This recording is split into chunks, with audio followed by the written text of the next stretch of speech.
We have to develop renewable. Renewable is a solution. It is not the end in mind. You cannot totally eradicate fossil. But biomass is base load as differentiated from solar and wind. Solar and wind is intermittent. It is not, when we say base load, it's predictable. You have a steady and stable power. Solar and wind is sporadic, it's intermittent. You don't know when you will have the sun shining. You don't know when the wind will blow. Like even hydro, you don't know whether it will rain or not. You'll have a drain out water situation when your water falls. But biomass is predictable, but quite intense. However, biomass gives a downstream economy for the future. That expands because biomass will hire a lot of people. Each plant like us, we have about 350 personnel Wow. hired. So that's employment for you. And then it cleans the environment, feeds on additional assistance for the farmers. So that's an economic movement for the downstream market.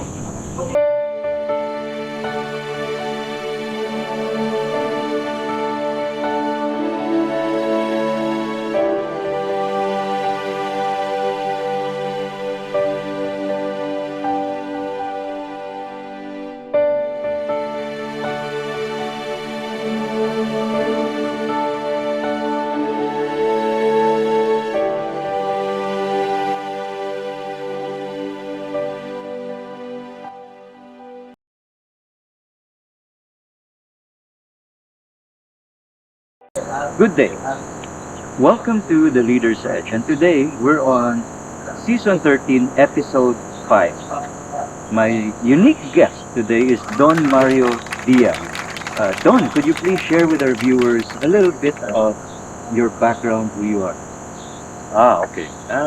Good morning. I uh, I started actually as a computer programmer. I came from IBM. Went to apply with the banks, then became a banker. I started with Allied Bank and then went on to Far East Bank until I joined the private practice of corporate finance. And then I was taken in by several private companies, mostly family. So I joined the Lorenzo Group, and then the Lorenzo Group was into agriculture.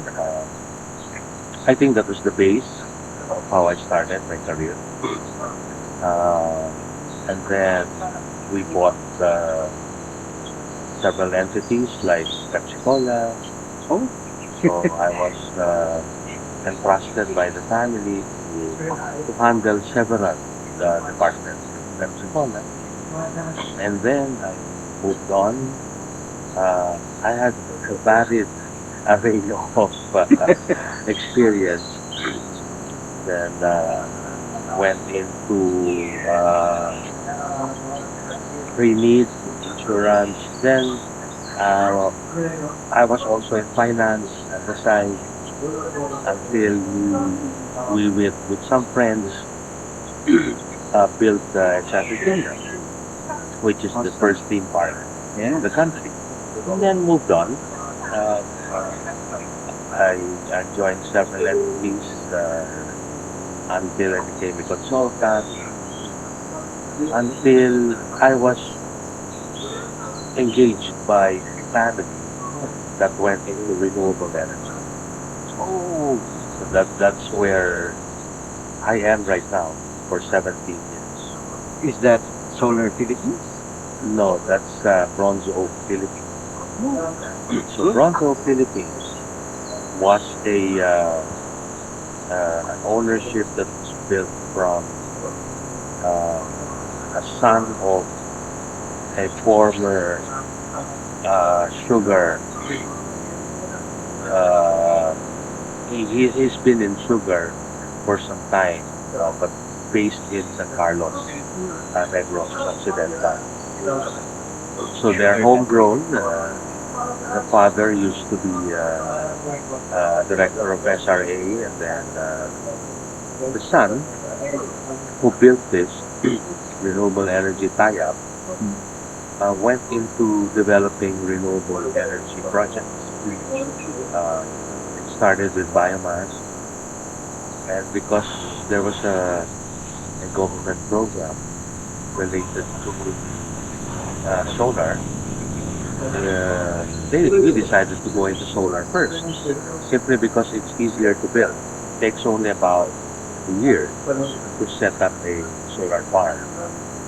So we put biomass, the back burner for a while, but we never lost sight that we're still develop the project because that takes about at least 24 months to build the power plant. Solar only takes a year. So we went on to solar development. We were the first. So, but actually, prior to solar, we were already doing a project that is related to biofuels, which is the San Carlos uh, biofuel company that was producing ethanol. So, Oh, ethanol, yes. so we were also the first. First ethanol and then the first solar. And now the first biomass. Okay, for our viewers' sake, how would we define biomass? Okay, biomass is really residual. This is actually trash. Wonderful. So it's actually waste. Uh, Before joining, well, actually I was already with Bronzeoak. But within Bronzeoak, I was taken in for a 3-year stint based out in Bangkok to do waste to energy. Because our chairman in Bronzeoak had a good friend who had investments in, they call it methane gas capture. And methane is also part of biomass. Because it's combustible. Yeah, because it uses waste. And waste meaning, I'm referring to uh, pig waste and chicken manure. Wonderful. So we collect that and we use that as uh, power, I extracting the gas and then and pumping it into engines so that it can produce power, electricity. Awesome. So that's waste to energy uh, project process. I'm just guessing, dear Don, but after you extract the gases, and presumably the waste is dry, that's still usable as fertilizer. Yes, yes. The compost or the residues of biomethane is utilized by farms. So some buy it, some I just give it. So in Bangkok we give it. So, in other words, the concept of renewable, reuse, recycle is very much alive. Yes, yes. In fact, in the country right now, that's part of the plan. The plan is to divide the energy mix into three components. One is the existing base load, which is coal. The other one is natural gas. And one third is supposed to be renewable. Which means everything from wind, solar, Solar, all those resources, hydro, and and geothermal. Yeah, those are all renewable. The intention is really to transition the fossil fuels yes, and phase it out gradually. Because you cannot totally phase it. So you have to gradually phase it out and replace it with cleaner sources of energy. If I may ask, Don, one of the warnings that we've been receiving in the last several years is that there could be an energy shortfall and a possibility of brownouts. Mhm. How is renewable energy helping to prevent this? Are we closing the gap somehow? Very slow. Okay. The government really has to be a very strong uh, endorser of these programs.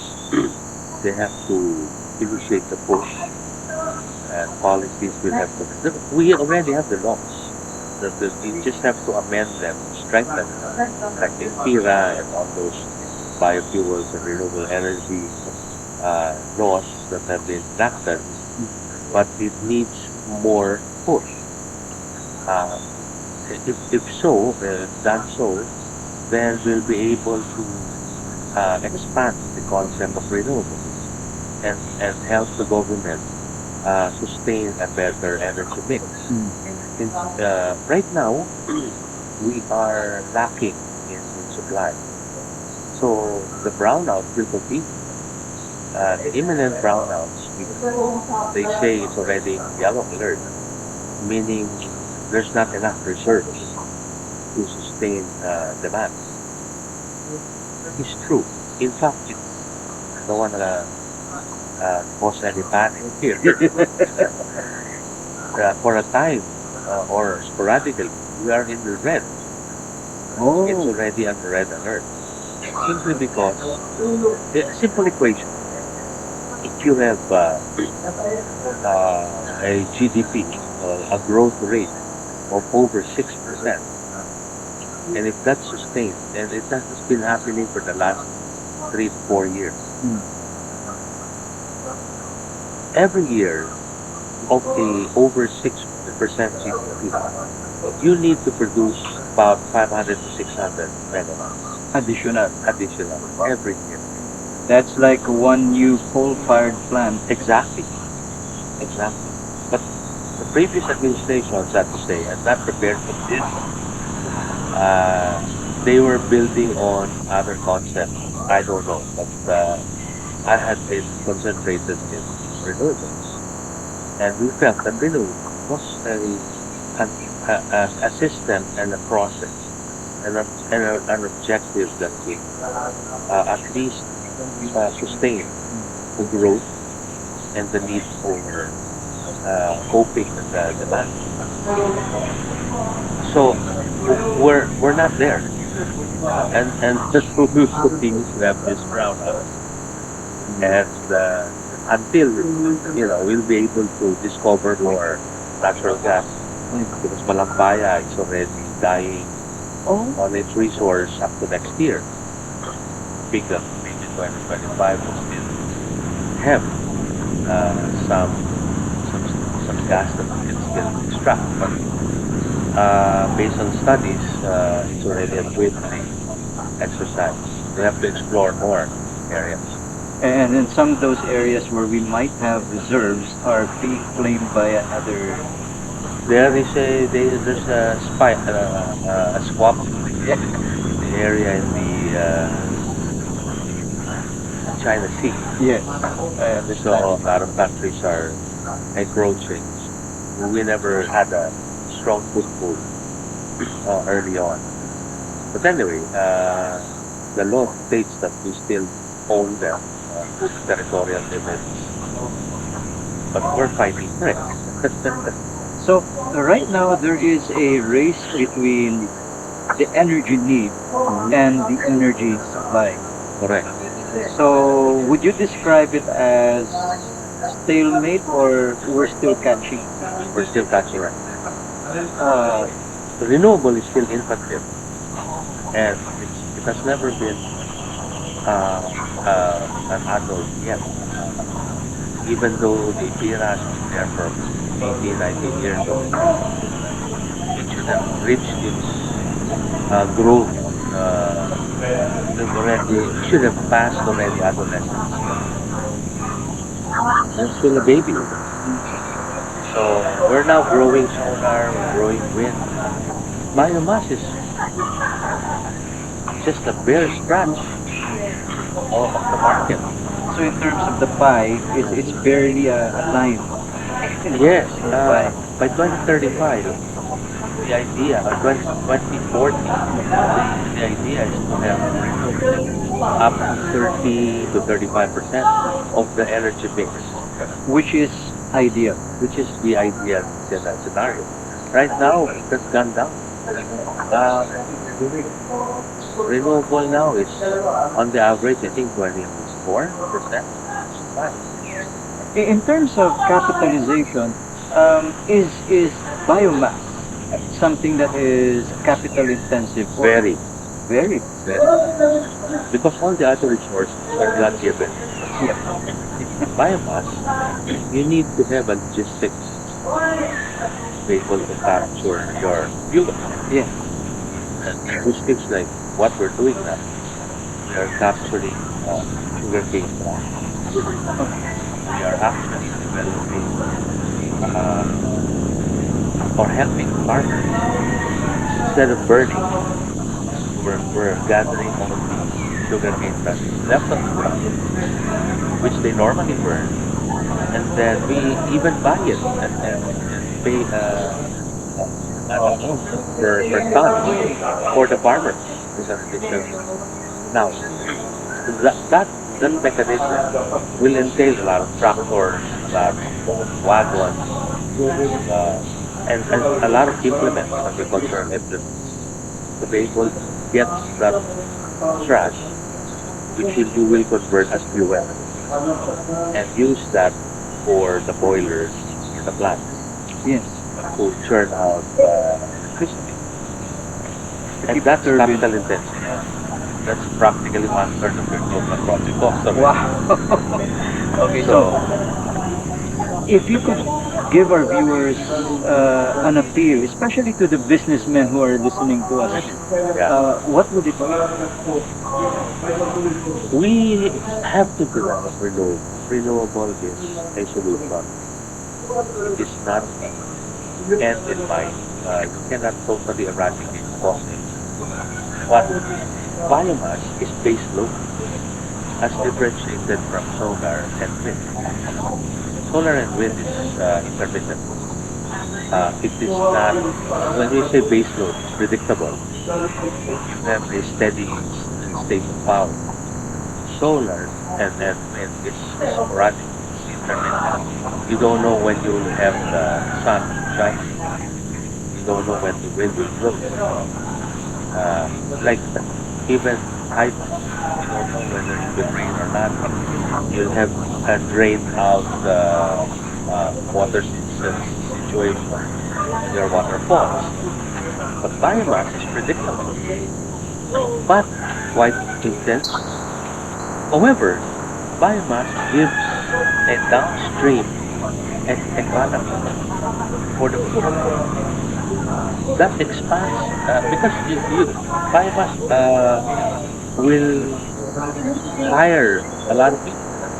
Each plant like us, we have about 300 personnel Wow. hired. So that's employment for you. And then it cleans the environment, feeds on additional assistance for the farmer.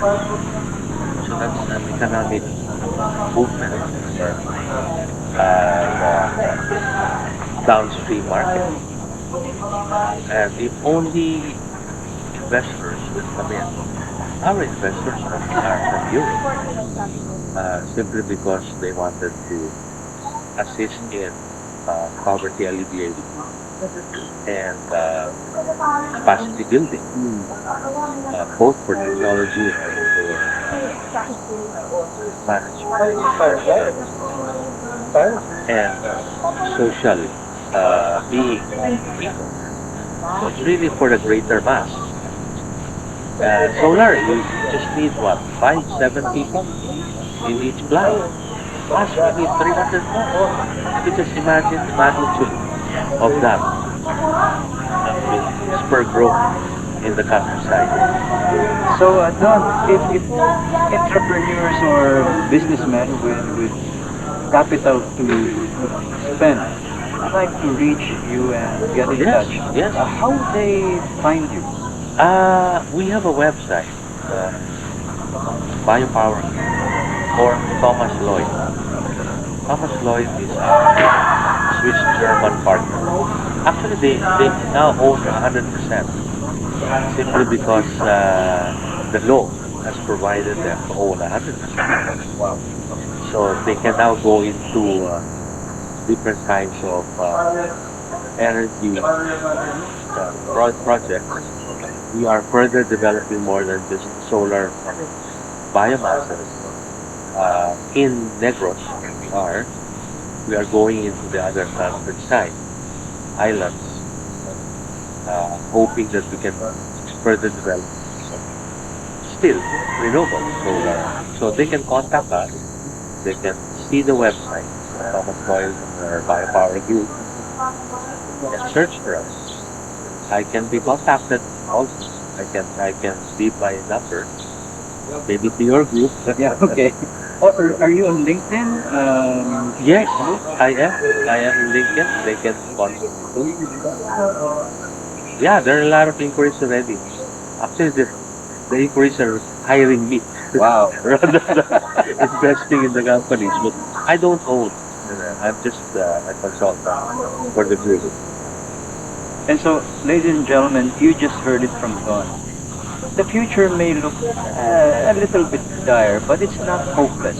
There is hope, and you can support Don's initiatives and the organization that he works with. So, if you like what you've just seen today, do click on the like, share, and subscribe. It doesn't really take much effort so that you get notifications on future episodes.